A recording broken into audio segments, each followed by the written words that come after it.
hidup sendirian. Mereka sering berinteraksi dengan lingkungan tempat mereka tinggal.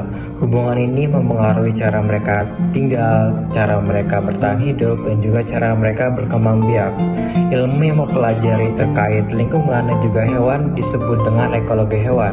Banyak sejarah dan juga tokoh menjelaskan terkait pengembangan ekologi hewan, sehingga kita dapat memahami konsep tersebut dapat lebih jelas lagi. Ekologi hewan adalah ilmu yang mempelajari hubungan hewan dengan lingkungannya. Lingkungan ini terbagi menjadi dua, yaitu faktor abiotik seperti air, tanah, cahaya, suhu, dan udara, dan faktor biotik yaitu hewan lain, tumbuhan, dan organisme yang hidup bersamanya. Terdapat beberapa tokoh penting yang memiliki peran krusial dalam mencetuskan konsep ekologi hewan. Yang pertama itu ada Charles Darwin. Meskipun bukan yang secara khusus mencetuskan tentang konsep ekologi hewan, tetapi kalian pasti pernah dengar konsep dari Charles Darwin kan?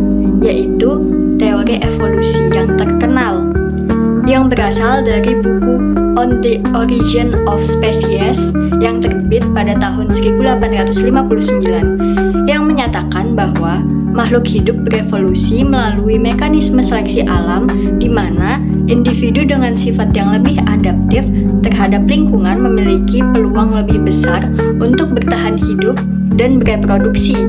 Konsep ini menjadi dasar untuk memahami bagaimana interaksi hewan dengan lingkungan membentuk evolusi dan struktur komunitas hewan. Jadi, konsep ekologi hewan sebagai dasar dari bagaimana membentuk evolusi dan struktur komunitas hewan tersebut. Selama perjalanan dengan kapal HMS Beagle, Charles Darwin banyak mengumpulkan tentang distribusi hewan, adaptasi, dan interaksi hewan dengan lingkungannya.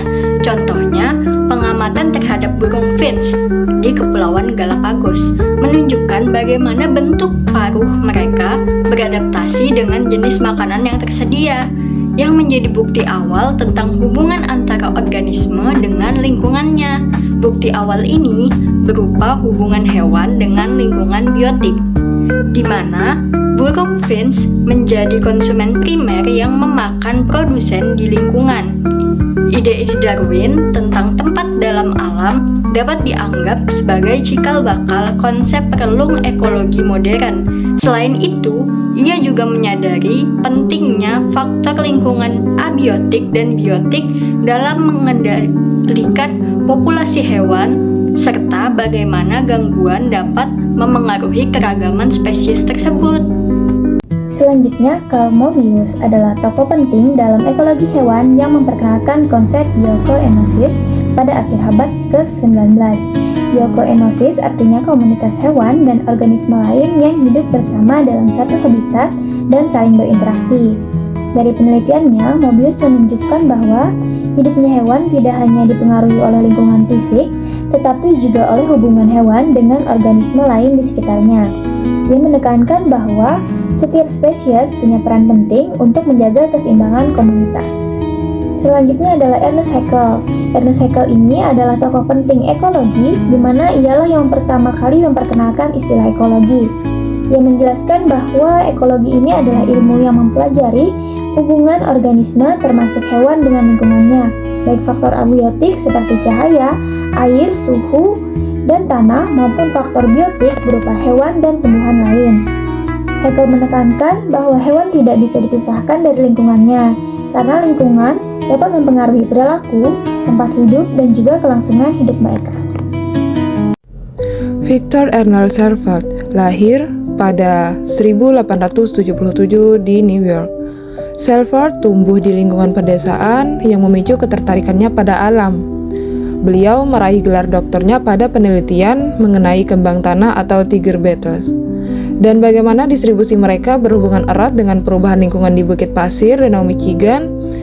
Penelitian ini yang menjadi tonggak awal yang membuktikan bahwa hewan tidak tersebar secara acak, melainkan mengikuti pola lingkungan yang sangat spesifik. Sehingga beliau menemukan hukum toleransi yang menjelaskan bahwa kelimpahan atau distribusi suatu spesies hewan tidak hanya dibatasi oleh kekurangan suatu faktor seperti makanan, tetapi juga oleh faktor kelebihan seperti suhu dan salinitas yang terlalu tinggi. Dalam pandangan beliau, setiap hewan memiliki ambang batas minimum dan maksimum yang membentuk suatu rentang fungsional. Jika kondisi bergeser keluar dari rentang ini, hewan tersebut akan mengalami stres fisiologis, pada akhirnya dapat menghentikan kemampuan reproduksinya atau menyebabkan kematian. Penemu berikutnya ada Charles Elton.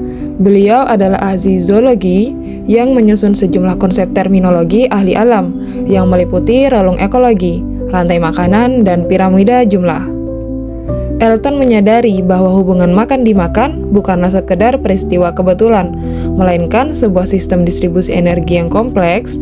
Ia memperkenalkan istilah rantai makanan untuk menjelaskan jalur tunggal energi dan jaring-jaring makanan untuk menggambarkan bagaimana rantai makanan saling terhubung di dalam suatu komunitas. Faktor-faktor yang mendorong perkembangan ekologi hewan. Yang pertama, meningkatnya masalah lingkungan global. Krisis lingkungan global seperti perubahan iklim, perusakan habitat, dan populasi lingkungan mendorong perkembangan ekologi hewan untuk memahami adaptasi, perubahan distribusi, dan rasio kepunahan spesies guna menjaga stabilitas ekosistem. Yang kedua, perkembangan teknologi dan metode penelitian. Kemajuan teknologi digital seperti pemantauan satelit, perangkap kamera, teknik DNA lingkungan atau eDNA, dan analisis big data memungkinkan pengumpulan dan analisis data ekologi hewan secara lebih akurat, efisien, dan mendalam tanpa mengganggu aktivitas alami hewan. Yang ketiga, integrasi multidisiplin. Integrasi ekologi hewan dengan disiplin ilmu lain seperti genetika, fisiologi, dan etologi menghasilkan pendekatan multidisiplin yang memperkaya pemahaman tentang variasi genetik, perilaku, dan struktur komunitas hewan secara komprehensif.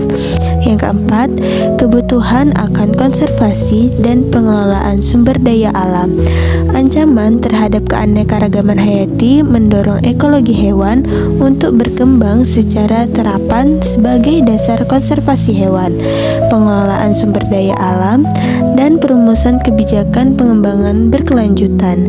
Dan yang kelima, kebutuhan akan konservasi dan pengelolaan sumber daya alam.